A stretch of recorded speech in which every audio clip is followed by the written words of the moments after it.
Jadi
Ding gading.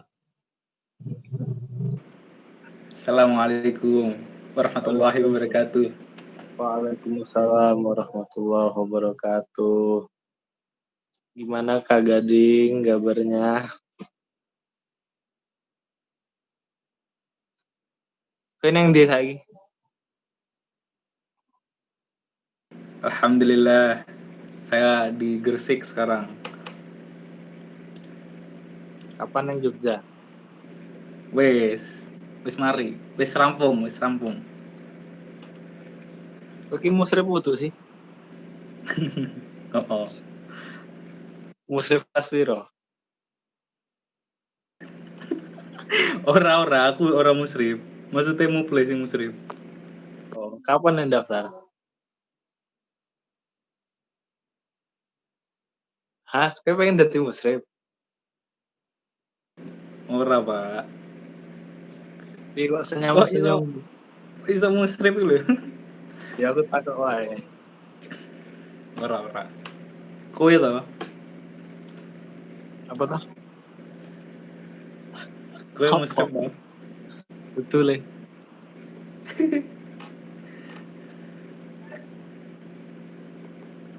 Kau yang dito lagi? Kuliah? Nek omah, Pak. Hah? Nek omah. Oh, urung ya.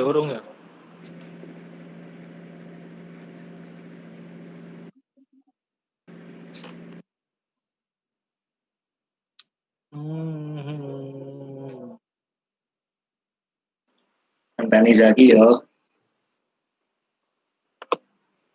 Rizal Ratintani Rizal.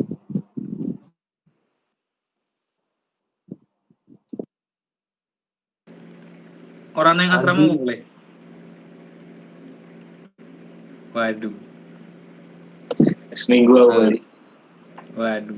Waduh, sangat teladan sekali Anda.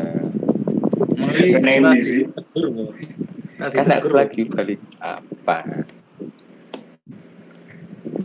Masya Allah Ari.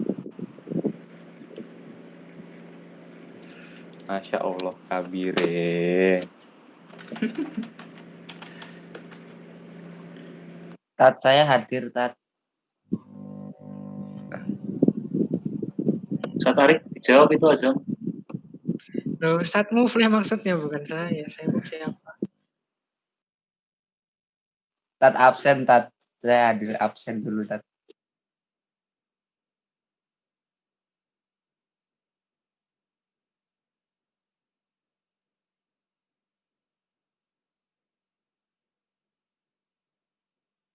Tarik, Cuk. Habis absen, Starbucks kuy.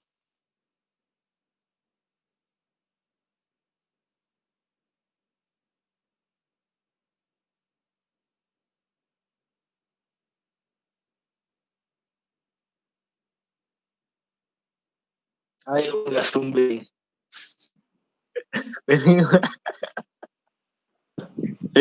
Tekan puncak Cuk aku. Lewat endi wingi? Lewat butuh. Oh, betul. Sing dhewe tekan posisi bego. Nepal apa jenenge? Nepal Van Java. Iya. Kok iso tekan puncak ya? Iso lah karo kowe kok.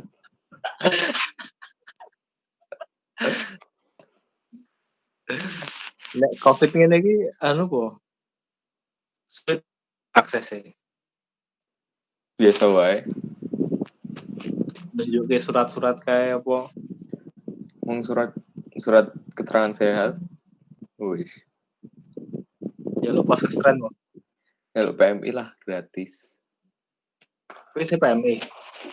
PMII. PMI. PMII malah. Ya gue.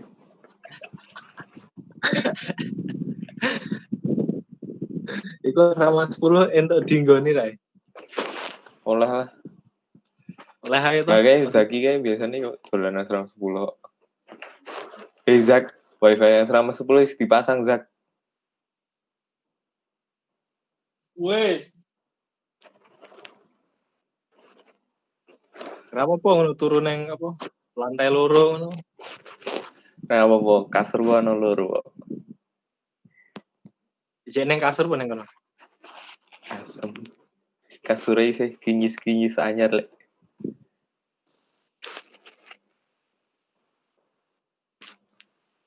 DRB saiki piro? Sanawiyah. Medun lah. Monggo bayar apa? Bayar asrama. Bayar asrama. Asrama ra dinggo. Yo kan listriknya sing nganggo aku lek. Karo mufle.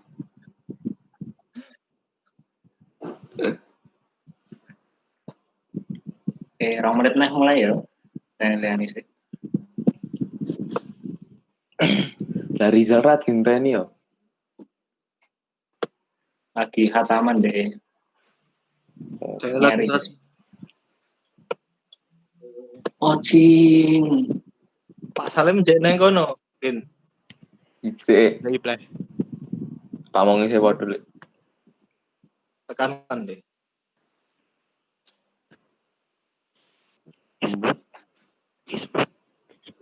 Weh. Om, aduh saya Om. Wes mentok kowe. Aduh saya. Wes Apa? pencahayaan gitu. Win. Aku gak akun win. Aduh. UKT-ne dhuwur, Bos. Kowe kok mentok. Dhuwur banget UKT-ne. Aku ya, kowe UKT mentok kan i. Negeri lo padahal. Ya udah kowe lah. Oke, mulai ya. Zaki udah datang materinya.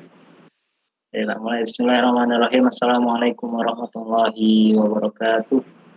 Waalaikumsalam. Warahmatullahi wabarakatuh. Alhamdulillahirabbil alamin wa bihi nasta'in ala umuri dunya waddin. Wassalatu wassalamu ala nabiyyina Muhammadin wa ala alihi wa sahbihi ajmain.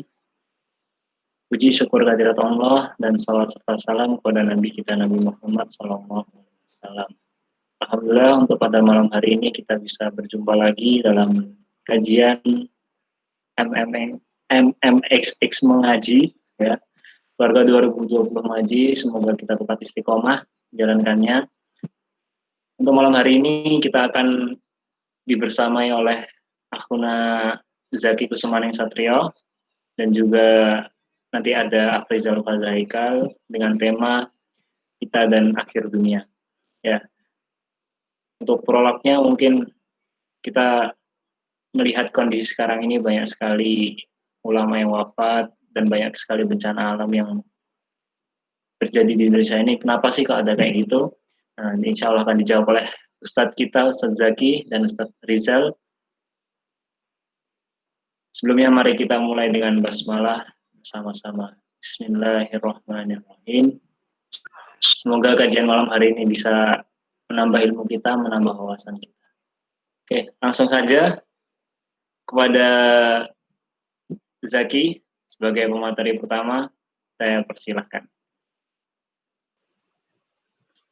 Siap, Zak? Siap. Bismillahirrahmanirrahim. Assalamualaikum warahmatullahi wabarakatuh. Waalaikumsalam warahmatullahi wabarakatuh. Alhamdulillahirabbil alamin. nahmaduhu wa nasta'inuhu wa nastaghfiruh wa natubu ilaih wa na'udzu billahi min syururi anfusina wa sayyiati a'malina may yahdihillahu fala mudilla lahu wa may yudlil fala hadiya lahu wahdahu la syarika lahu wa asyhadu anna Muhammadan 'abduhu wa rasuluh. Bishrah li sadri wa yassir li amri wa hlul 'uqdatam min lisani yafqahu qawli. Ya, para sedulur sekalian,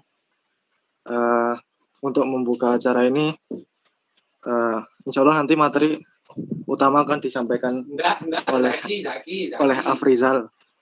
Tapi insya Allah saya akan menyampaikan sedikit materi saja sebagai pemantik. Karena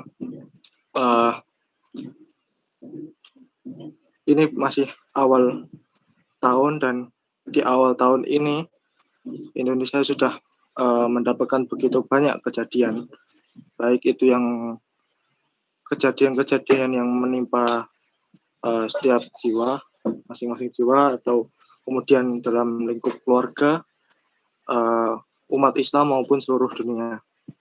Nah, berkenaan dengan itu, bagaimana di akhir bulan Desember lalu atau Januari awal mungkin, kalau kita lihat YouTube, kita akan mendapati bahwa di sana ada sebuah trending, yaitu trending mengenai Rewind 2020. Nah, kalau kita melihat Rewind dalam konteks YouTube, maka kita tahu bahwa di sana Rewind 2020 tentang YouTube adalah hal-hal yang dianggap trending di YouTube. Hal-hal dalam 1 tahun sebelumnya, kita putar memori dalam 1 tahun dalam waktu 2020, apa saja yang bagi pihak YouTube Indonesia terutama menjadi trending. Nah, kalau kita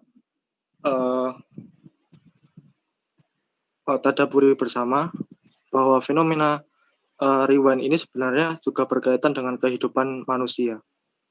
Apa hal tersebut? Yaitu ialah muhasabah, atau kalau bahasa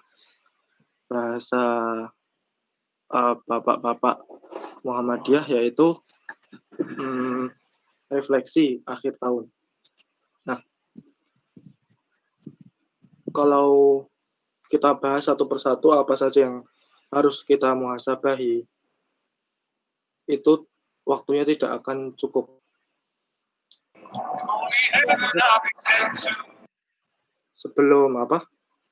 Sebelum membahas tentang muhasabah, kita perlu terlebih dahulu mengetahui apa sih muhasabah itu. Kalau langsung saja ke intinya, bahwa muhasabah ini adalah suatu sarana atau wasilah atau bahkan kesempatan bagi kita untuk merenungi apa saja yang telah terjadi dalam hidup kita, baik itu dalam hitungan detik, menit, jam, hari, atau bahkan setahun, sebagaimana kalau di YouTube ya ada Rewind itu. Dan kemudian dengan perenungan tersebut muncullah suatu evaluasi, yang kemudian dari evaluasi tersebut kita tahu bahwa apa yang harus kita lakukan ke depannya. Melalui muhasabah, nggak selamanya kita harus berbangga atas kalaupun muhasabah kita ternyata banyak yang baik. Pun kalau muhasabah kita ternyata menyatakan bahwa diri kita atau organisasi kita atau apapun itu yang bersangkutan dengan diri kita itu ternyata buruk, maka jangan sampai hal tersebut justru menjatuhkan kita atau membuat diri kita ke depannya justru tidak baik. Alangkah baiknya dengan mengetahui muhasabah tersebut, baik itu muhasabah yang baik maupun yang bernilai baik maupun bernilai buruk, alangkah baiknya kita susuli dengan agenda-agenda yang kemudian menjadi lebih baik dari apa yang terjadi di masa lalu. Nah, berkenaan dengan muhasabah ini, ada satu muhasabah keumatan, mungkin kita bisa bilang muhasabah dalam konteks ummah, yaitu muhasabah mengenai keilmuan di Indonesia, terutama keilmuan yang itu mungkin banyak sekali ditemui di Indonesia. Nah, kalau kita telisik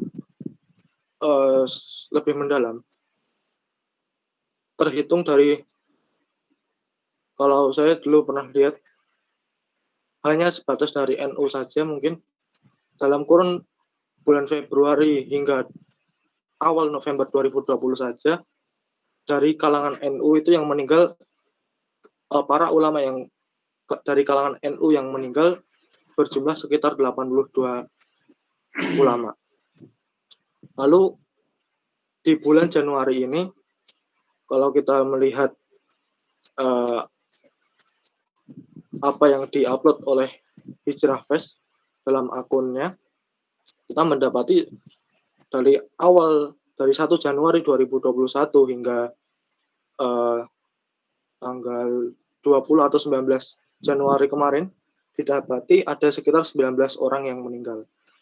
Nah, bahkan Arik An-Hafalah pun memberi tahu kepada saya bahwa ternyata 19 orang atau 19 ulama tersebut tidak hanya itu, atau masih banyak yang belum tercatat. Nah, kalau dari sini apa hikmah yang dapat kita ambil? Ialah bahwa pertama, saya simpulkan langsung mungkin, bahwa apa yang terjadi pada Indonesia ini menunjukkan akan kecemburuan Allah Subhanahu wa Ta'ala, maupun menunjukkan kerinduan Allah Subhanahu wa Ta'ala. Apa yang dimaksud dengan cemburu oleh Allah dan rindu oleh Allah ini? Ialah bahwa kecemburuan ini, mungkin kalau kita lihat dari COVID yang lalu ya, awal-awal kita lihat ke COVID dulu. Awal-awal COVID dulu kita tidak boleh ke masjid, atau beberapa masjid lah tidak jamaah tidak diperkenankan untuk melaksanakan sholat berjamaah di sana. Nah, lantas apa hikmah dari kejadian tersebut? Yaitu bahwa seolah-olah bila dianalogikan, itu seperti seorang tamu yang seringkali mendatangi sebuah rumah. Nah, karena seringnya, saking akrabnya dengan si pemilik rumah, tamu tersebut terkaget. Loh, tiba-tiba si pemilik rumah ini nggak membolehkan si tamu untuk datang lagi ke rumah itu. Atau dalam konteks COVID ini, Allah seolah tidak membolehkan kita sholat di masjid lagi. Nah, kalau kok gitu, apa yang harusnya dilakukan oleh kita selaku tamu? Ialah mengintrospeksi diri. Selama ini apa sih yang membuat kita ini tidak boleh datang lagi ke masjid Allah gitu? Apakah ini kesalahanku, atau kesalahanku kepada orang lain, atau kesalahan siapa? Yang jelas mungkin fenomena untuk saling menyalahkan ini tidak perlu dibahas. Yang penting bagaimana kita menyikapi hal-hal yang perlu dievaluasi tersebut. Kemudian akan datang hal yang lebih baik lagi. Nah, kalau kita itu cemburu. Kemudian hal-hal cemburu lainnya ialah bahwa Allah seperti iri. Kok dengan adanya COVID ini, kok hambaku justru menjauh dariku. Dunia maya seperti kehidupan mereka, seperti dunia nyata bagi mereka, dan pujian pada status-status mereka, atau like, komen, subscribe, subscribe di YouTube dan lain sebagainya, itu justru dijadikan Tuhan bagi mereka. Nah, tentu Allah cemburu atas hal ini. Lalu kemudian rindu. Allah rindu karena kita lihat bahwa para ulama satu persatu dicabut nyawanya karena pencabutan nyawa oleh Allah kepada para ulamanya atau kekasihnya di muka bumi ini sebenarnya nggak selamanya kita patut sedih. Oke, kalau di awal mungkin kita sedih karena satu persatu ilmu Allah ini dicabut, karena para ulama lah yang mewariskan ilmu dari Allah yang kemudian disampaikan kepada Nabi, kemudian disampaikan kepada kita semua. Tapi jangan sampai kesedihan ini berhenti begitu saja tanpa adanya hal yang bisa menyusulnya. Nah, lebih baik kita selaku generasi muda ini menyelinginya atau mengganti, sebagaimana kalau di sepak bola ada pemain yang cedera kemudian diganti. Nah, kitalah selaku pengganti ini. Jangan sampai kita terlalu hanyut pada kesedihan kabar bahwa ulama ini telah meninggal, tapi kita juga harus sadar bahwa kitalah yang kelak menggantikannya. Ya, walaupun kalau dari kualitas mungkin tidak terlalu baik dibandingkan para ulama terdahulu, tapi setidaknya bumi ini tetap terjaga ilmunya, keberadabannya di tangan kita semua yang ikut berjihad di sana Allah melalui keilmuan. Nah, kalau sedikit tambahan bahwa para ulama yang dicabut nyawanya oleh Allah ini sebenarnya bukan justru banyak dari para ulama yang ulama kan banyak tipenya. Ada ulama yang modelnya mereka yang ahli dalam ilmu. Artinya kita lihat tergantung konteksnya terlebih dahulu. Ada ulama dalam artian dia adalah ahli di bidang ilmu yang lainnya seperti matematika, fisika, kimia, dan lain sebagainya. Nah, yang menjadi bahan renungan bagi kita akhir-akhir ini ialah bahwa para ulama yang akhir-akhir ini dicabut nyawanya itu mayoritas adalah para ulama dalam artian mereka yang ahli dalam ilmu keagamaan. Nah, apa yang bisa kita renungi dari sini ialah bahwa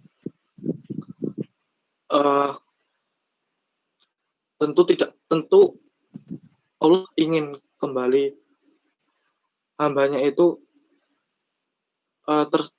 merasa senang kembali, atau kembalilah seminimal mungkin kembali untuk kepada agamanya. Kembali kepada agama Allah tidak melulu berarti ya kembali sholat di masjid atau bagaimana, tapi seminimal mungkin rasa cinta atau rasa kecondongan hati untuk dalam yang semulanya condong kepada hal-hal yang berbasis duniawi, ini kemudian dialihkan kecintaannya kepada Allah Subhanahu wa taala. Baik itu mungkin dengan tersadar dan kemudian bersedekah, meningkatkan sholat, baca Al-Quran, dan lain. Artinya tidak sebatas pada aktivitas-aktivitas masjid saja. Bahkan itu amal-amal. Nah, kita lihat musibah-musibah. Ini kan Allah ingin bahwa kita ini kembali meningkatkan simpati dan empati kita kepada orang-orang yang terdampak musibah. Oke, di sana ada penjaraan atau ada orang berpendapat orang-orang tersebut manja atau gimana, tapi dengan keikhlasan kita untuk membantu mereka, insya Allah Allah sendiri yang akan mengurus apa yang kita infakkan itu. Nah, kalau lebih spesifik lagi, mungkin yang paling mengena di kita ialah dengan meninggalnya Syekh Ali Jaber. Seolah kita diajak oleh Allah Subhanahu wa taala melalui meninggalnya beliau bahwa ternyata kedekatan kita dengan Al-Quran ini patut dipertanyakan. Apakah kita ini perhatian kita kepada Al-Quran itu ada di atas level perhatian kita kepada HP, kepada pasangan, kepada novel, kepada hal-hal duniawi lainnya. Dan ya seperti itu. Dan kemudian dari sini kita pun tersadar bahwa kita ini semakin dekat dengan akhir zaman. Nah, pembahasan dengan akhir zaman ini insya Allah akan dilanjutkan oleh guru saya, Ustadz Afrizal Faza Haikal.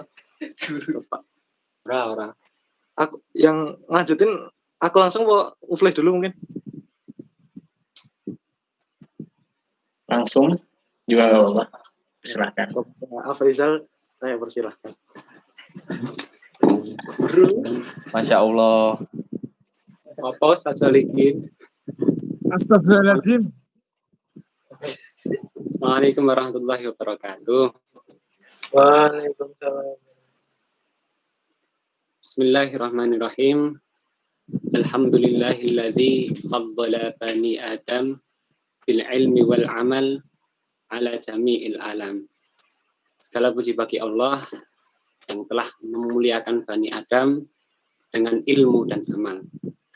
Wassalatu wassalamu ala sayyidil arabi wal ajam Nabiina Muhammadin sallallahu alaihi wasallam. Dan salat serta salam marilah kita panjatkan kepada pemimpin bangsa Arab dan ajam non-Arab, yakni Nabi Muhammad sallallahu alaihi wasallam. Wa ala alihi wa ashabihi yanatil ulumi wal hikam. Dan terhadap para keluarganya dan para sahabatnya yang telah membawa atau mengajarkan ilmu-ilmu dan hikmah-hikmahnya. Oke, di sini sebenarnya saya nggak intinya itu dari kiainya Zaki sendiri. Tapi nggak apa-apa, karena ini pembahasannya edisi akhir zaman, dan saya sedikit mendalaminya. Insya Allah akan saya sampaikan sebisa saya. Sebenarnya kalau yang lagi hangat-hangat, yang lagi sedang mendalaminya, ini sebenarnya Arik. Arik itu lagi minjem buku saya, itu banyak, bertumpuk-tumpuk. Dan sebenarnya yang cocok untuk membahas seperti ini, yang sedang fokus mendalami hal tersebut. Dan harapan saya, ke depannya, ketua angkatan kita dulu, Arik, bisa ngisi edisi akhir zaman. Jilid 2. Karena katanya Arik itu minjem buku saya untuk membuat tulisan perihal menjaga iman di akhir zaman. Oke, Arik, silahkan besok disanggupi nggih. Oke, sebelumnya di sini saya tinggal 20 menit dan saya cuma mau membahas 2 subjudul. Yang pertama, bagaimana kita memandang akhir zaman, dan yang kedua, bagaimana kita bersikap terhadap akhir zaman. Oke, masuk yang pertama. Bagaimana kita sebagai seorang manusia, umat muslim, memandang akhir zaman tersendiri. Oke, kalau saya mau membahasnya, saya ingin menganalogikan seperti Pak Anies Baswedan menggambarkan, mengasih sambutan di Milad Mu'alimin kemarin terkait masalah umur. Jadi beliau memandang umur itu dari belakang dan juga memandangnya ke depan. Dan kalau saya melihat akhir zaman, saya juga ingin memandang dari ke belakang dan juga ingin memandang ke depan. Memandang ke belakang gimana? Memandang ke belakang itu kita saat ini coba kita renungi apa yang telah terjadi saat ini dan apa yang telah terjadi di hari-hari yang lalu. Saya pernah baca di buku Ensiklopedia Akhir Zaman karangan Dr. Muhammad Ahmad Al-Mubayyad yang bukunya sedang dipinjam sama Arik. Nah, di sana itu ada list poin-poin tentang tanda-tanda bukan besar, tanda-tanda menuju datangnya akhir zaman. Kalau nggak salah tanda-tanda kecil. Nah, di sana itu saya melihat listnya, kemudian coba saya lihat dengan kondisi yang sedang terjadi. Dan innalillahnya, saya menyaksikan bahwa tanda-tanda tersebut saya rasakan sudah terjadi dan sudah kita alami. Contoh, diwafatkannya para ulama. 1. Maraknya zina, khamr, dan maksiat. 2. Terus terjadi banyak gempa bumi, salah satunya di Sulawesi kemarin. Kemudian waktu yang kita rasakan itu berjalan sangat cepat. Terus banyak terjadinya pertumpahan darah di muka bumi ini. Mau lagi, banyak gedung-gedung pencakar langit yang ada di dunia ini. Dan masih banyak lagi. Kalau ingin komplitnya, silahkan lihat di buku Ensiklopedia Akhir Zaman. Dan kalau kita melihat hal tersebut, kita bisa amati bahwa ketika kita melihat ke belakang, kita sudah sadar bahwa kita ini emang dunia ini usianya udah nggak muda lagi. Usianya sudah tua dan emang sebenarnya sudah nggak layak untuk kita tinggali. Nah, tapi kalau kita memandang ke depan, kita melihat ke zaman-zaman yang akan datang, justru fase hidup di dunia ini adalah fase permulaan. Kalau saya membaca dari tulisannya Haji Muhammad Amin, saya membacanya di Kemenak, di website Kemenak, itu beliau membagi fase kehidupan itu ada 4. Yang pertama alam kandungan, ketika kita di dalam rahim ibu kita. Yang kedua adalah alam dunia, yang kita rasakan saat ini, yang mana alam ini menentukan nasib kita di alam setelahnya. Dan yang kemudian yang ketiga adalah alam barzah, yang dimana alam ini memisahkan antara kita di dunia dan di akhirat. Di alam ini kita nggak tahu bagaimana keadaan dunia. Dan di alam ini kita nggak tahu bagaimana nikmatnya surga atau neraka ataupun alam keabadian. Kemudian yang keempat adalah alam keabadian, yang dimana nanti itu dimulai setelah kita beranjak dari alam barzah. Kita dibangkitkan, yaumul ba'ats, kita dikumpulkan, yaumul mahsyar, kita dihisab, yaumul hisab, ditimbang kita, kemudian ada yaumul mizan, kita ditimbang amal-amal kita, ada hari putusan, yaumul fasal. Ada yaumul fasal, hari putusan, di mana atas amal-amal kita, perbuatan baik buruk kita ditimbang, kemudian kita diputuskan. Dan yang terakhir nanti finishnya adalah bagaimana nasib kita di akhirat. Ya, ini kita masuk surga ataupun masuk neraka. Nah, intinya apa? Di bagaimana kita memandang akhir zaman ini, intinya adalah kalau kita melihat ke belakang, kita sudah berada di ujung dari akhir dunia. Usia dunia ini udah nggak muda lagi, udah tua lah. Tapi kalau kita memandang ke depan, sebenarnya kehidupan di dunia ini adalah masih awal. Masih ada alam-alam selanjutnya, masih ada kehidupan selanjutnya, zaman selanjutnya, itu yang masih panjang dan masih perlu perjuangan untuk menghadapinya. Nah, kemudian oleh karena itu, kalau kita ditanya, Zal, kapan sih hari kiamat, kapan sih kejadian-kejadian besar akhir zaman akan datang, kapan itu terjadi? Wallahu a'lam. Yang tahu hanyalah Allah, dan ini sudah termaktub dalam surah Luqman ayat 34. Innallaha indahu ilmus sa'ah. Sesungguhnya di sisi Allah lah ilmu tentang hari kiamat.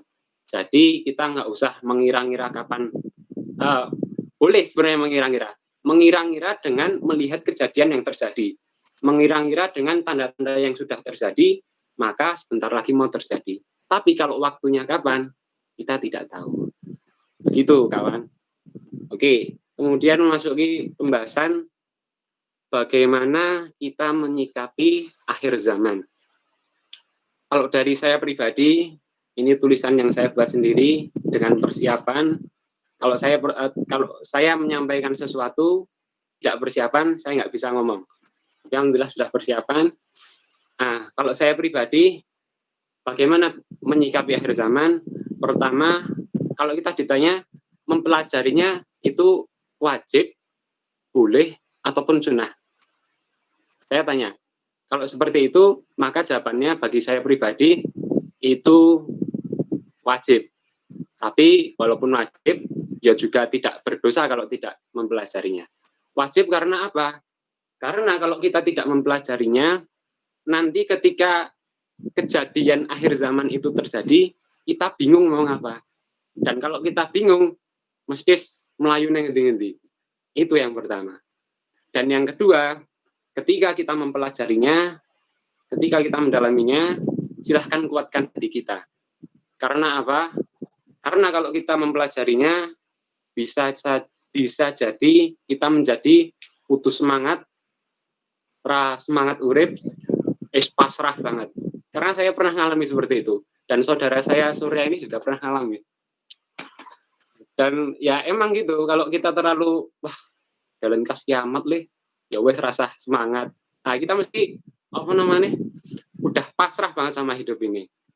Nah, makanya silahkan kuatkan hati kita untuk mempelajarinya. Tapi kalau kita mempelajarinya, di satu sisi itu membuat kita patah semangat, iya, wajar. Tapi di sisi lain, silahkan nanti Anda akan rasakan sendiri kalau kalian mempelajarinya, bagaimana kalian itu bisa semangat banget dalam beramal. Itu yang kedua. Yang pertama. Poin pertama, yang kedua. Terus sekarang poin yang kedua.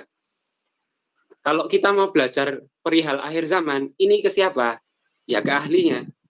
Karena apa? Karena perihal akhir zaman, ini sebenarnya harus pakai dalil. Dalil dari mana? Al-Quran dan As-Sunnah. Siapa yang menguasainya? Ulama. Kalau enggak, ya kitab. Tapi apa? Ya kita paham kitab begitu saja. Tentu enggak.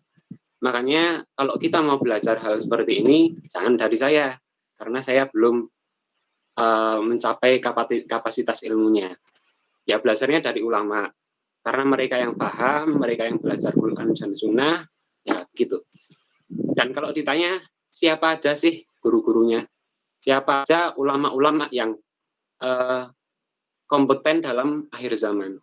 Banyak, di Jogja pun juga ada.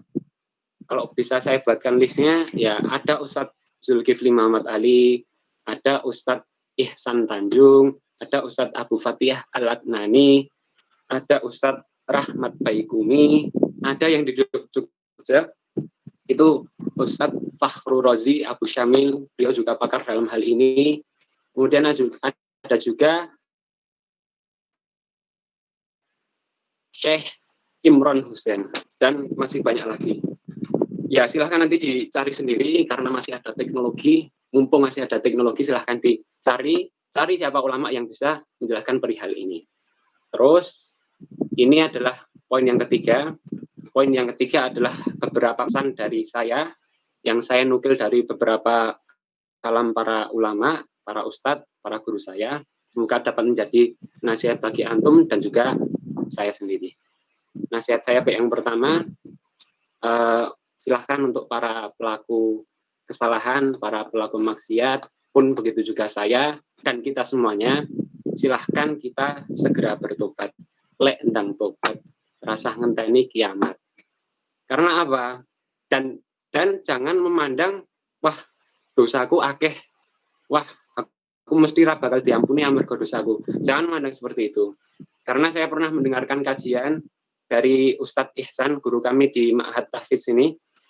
Beliau menyampaikan perkataan dari gurunya Insinyur Soekarno, guru agamanya Insinyur Soekarno. Saya lupa namanya siapa. Beliau menyampaikan perihal masalah dosa dan ampunan Allah Subhanahu wa taala. Nah, kita gambarkan seperti ini. Semisal kita punya uang 1 juta, dikalikan tak terhingga, maka jawabannya tak terhingga. Dan begitulah ketika kita memandang dosa dan ampunan Allah Subhanahu wa taala. Kalau kita punya dosa yang banyak, katakanlah sampai menumpuk-numpuk, sampai bergunung-gunung, sampai berjuta-juta, kalau kita mau kalikan dengan ampunan Allah yang sangat luas dan tak terhingga, maka kita mendapatkan ampunan Allah Subhanahu wa taala. Maka bagi teman-teman semuanya, ayo lek endang tobat, ojo nunggu kiamat datang. Karena seperti itu. nggak usah minder, dosanya nggak bakal diampuni. Insya Allah rahmat Allah, ampunan Allah itu luas, dan insya Allah kita bisa terampuni. Selama kita mau berusaha untuk merubah diri kita. Karena Allah juga sudah berfirman dalam surah Az-Zumar ayat 53, Qul ya ibadiyalladzina asrafu ala anfusihim la taqnatu mir rahmatillah. Innallaha yaghfirud dzunuba jami'a. Innahu huwal ghafurur rahim. Artinya, katakanlah wahai hamba-hambaku yang melampaui batas terhadap diri mereka sendiri. Janganlah kamu berputus asa dari rahmat Allah. Sesungguhnya Allah mengampuni dosa-dosa semuanya. Sungguh dialah Allah yang maha pengampun, maha penyayang. Kalau Allah sudah berfirman seperti ini, ya masuk kita nggak mau mengambil ampunannya. Terus ada nasihat lagi. Yang kedua adalah jangan kita bertanya kapan kiamat itu datang. Yang penting apa? Yang terpenting kita siapkan amal-amal kita. Amal-amal soleh, bukan amal-amal salah. Terus, jangan bertanya kapan kiamat datang. Yang terpenting kita kuatkan iman dan imun kita. Karena saya yakin, dan kita juga yakin semuanya, bahwa zaman-zaman ke depan itu sungguh akan lebih berat dari zaman ini. Dan itu akan menguji iman kita. Dan juga akan menguras imun kita. Maka kita perlu meningkatkan iman dan juga imun kita. Yakin itu. Terus yang ketiga, mari kita semuanya berpegang pada Al-Quran dan As-Sunnah. Enggak kita cuman megang Al-Quran, enggak cuman kita megang kitab hadis, enggak seperti itu. Tapi gimana? Kita coba kita baca Al-Quran, baca Sunnah, dipahami, dan diamalkan. Cara termudahnya gimana? Kalau saran saya, silahkan kita selalu dekat dengan Al-Quran yang pertama. Caranya gimana? Solusinya gimana? Solusinya kita masuk pondok tahfidz. Seperti kita ini. Ya, ini bukan untuk masalah sombong-sombong atau gimana. Tapi saya merasakan sendiri ketika saya berada di pondok tahfidz ini, contohnya ini, saya merasakan menemukan kebahagiaan tersendiri. Dan kalau kita mau lihat saudara kita Agung, itu Agung itu masuk ke sini juga karena ingin mencari kebahagiaan hati. Dan kalau kita merasakan, kalau kita masuk pondok sini, saya rasakan juga saya mendapatkan kebahagiaan hati. Itu yang pertama. Manfaat yang kedua, kalau kita udah terbiasa dekat dengan Al-Quran, kita itu ngaji seberapa lama jamnya itu kita kuat, insya Allah. Kalau kita udah terbiasa dan kita bisa ngaji kuat, ngaji lama itu gimana? Ketika kita bisa masuk pondok tahfidz, kemudian kita merasakan feel-nya, nanti dapat lingkungan. Nah, terus yang ketiga manfaatnya, kita itu kalau masuk pondok tahfidz itu nggak bakalan merasa gabut, nggak bakalan merasa waktu niki slow. Ya karena kita ada tanggungan menghafal dan itu baik dan itu berpahala gede loh. Setiap hurufnya aja 10 kebaikan. Kita nggak gabut, malah kita kekurangan waktu. Gitu. Kalau yang saya rasakan gitu. Terus kemudian yang keempat, Al-Quran ini kalau kita udah masuk lingkungan seperti ini, kita akan merasakan bahwa Al-Quran ini adalah teman terbaik dimanapun kita berada. Di dunia, bahkan di akhirat. Kita lagi ngapa, gabut, nggak gabut. Kita lagi ada kegiatan apa, lagi safar kemana, terus tadi hafalannya ada yang buyar, kita bisa buka Al-Quran, dan kita bisa memanfaatkan waktu tersebut untuk membaca Al-Quran. Enak, bro. Nah, dan yang kelima, yang terakhir, apa yang saya sampaikan ini, manfaat-manfaat dari ketika kita masuk pondok, ketika kita dekat dengan Al-Quran, apa yang sampaikan ini mungkin bisa antum terima, antum masukkan ke otak nasihatnya, tapi belum tentu antum bisa merasakannya. Makanya gimana cara merasakan apa yang saya rasakan? Silahkan masuk pondok tahfidz. Gitu. Terus yang selanjutnya apa namanya? Bagaimana cara kita mengamalkan, kita berpegang pada Al-Quran dan As-Sunnah. Kalau tadi yang pertama tentang Al-Quran, yang kedua tentang Sunnah. Ya silahkan baca sirah Nabi. Kalau nggak gitu ya silahkan dengar perkataan para ulama tentang sirah Nabi, yang membahas tentang sirah Nabi. Kemudian tiru, ya kalau nggak masuk dari Sunnah yang mempelajari ilmu hadis. Kemudian tiru kebiasaan Nabi. Karena apa? Karena Syekh Ali Jabir rahimahullah, beliau juga pernah mengatakan di podcastnya Mr. Dedi, ketika setelah beliau tertusuk, beliau mengatakan kalau kita pengen punya hubungan batin dengan Rasulullah, silahkan jadi seperti Nabi atau silahkan jadi Nabi. Karena kalau kita udah mengetahui sifat-sifat Nabi, kita akan mendapatkan kebahagiaan tersendiri. Yakini itu. Dan yang terakhir, saran saya untuk menyikapi masalah akhir zaman ini, silahkan menjadi pribadi yang tenang, yang mutmainnah. Silahkan jadi pribadi yang tenang, karena kalau kita tenang, apapun kondisinya, ketika kita udah bencana, misal bencana akhir zaman itu telah terjadi, kalau hati kita tenang, pikiran kita tenang, kita bisa berpikir jernih, tentu kita bisa melewatinya dengan mudah. Mungkin seperti itu, kurang dan lebihnya mohon maaf. Salam, semoga keselamatan, rahmat Allah, dan barokahnya ada pada kalian semuanya. Assalamualaikum warahmatullahi wabarakatuh. Waalaikumsalam warahmatullahi wabarakatuh. Oke, terima kasih kepada saudara kita Zaki dan Rizal atas tausiah yang sudah diberikan, bagaimana kita harus bermuhasabah diri setahun kemarin sudah ngapain aja dan apa saja yang harus kita siapkan untuk menghadapi kehidupan yang selanjutnya. Pesan-pesan yang disampaikan oleh Rizal tadi dan Zaki, mari kita renungi bersama. Mari kita tobat bersama. Jangan tanya kiamat kapan, mari kita persiapkan untuk menghadapi hari akhir kelak. Nah, mungkin itu saja untuk kajian pada malam hari ini.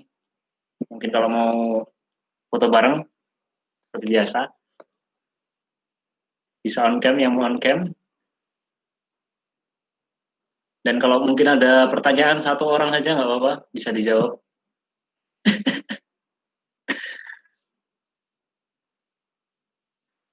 Oke, nggak ada pertanyaan ya. Bisa apal kita juga.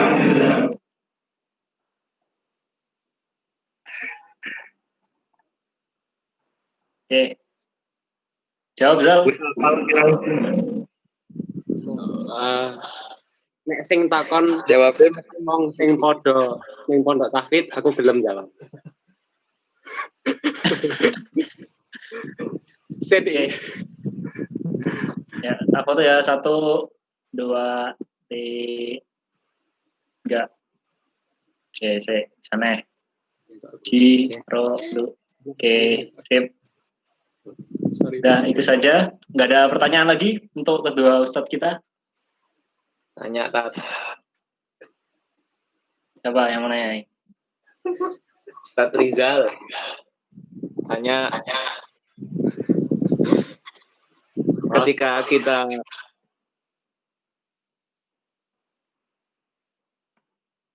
Apa tadi? Engko EP, boleh. Sampai enggak ada tutup. Ayo, guys. gelem Oke. Alah sak seragam. Ya. Mungkin itu saja untuk kajian malam hari ini. Kita tunggu 2 minggu lagi untuk kajian berikutnya. Insya Allah. Mau part 2 atau tidak ini? Arik Ro Muslim. dua lah. Part 2 ya. Oke. Mungkin minggu depan kita salah dulu sama materi yang lain. Insya Allah sudah ada beberapa teman kita yang akan mengisinya. Dan ada beberapa bidang ya. Oke, itu aja. Kita tutup dengan hamdalah bersama-sama. Alhamdulillahirrahmanirrahim. Semoga bermanfaat untuk malam hari ini. Terima kasih atas waktunya. Saya tutup. Assalamualaikum warahmatullahi wabarakatuh. Wabarakatuh.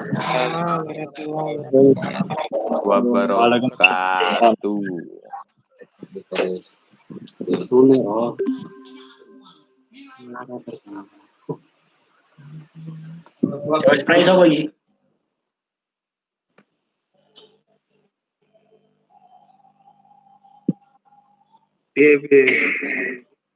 Monggo yang mau brief. Bye-bye. Bye. Ini 2 mingguan kan, Clay? 2 mingguan. Oke. Mau semingguan baik.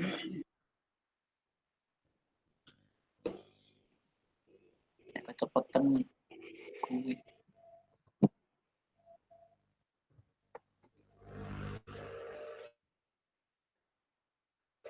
Atar.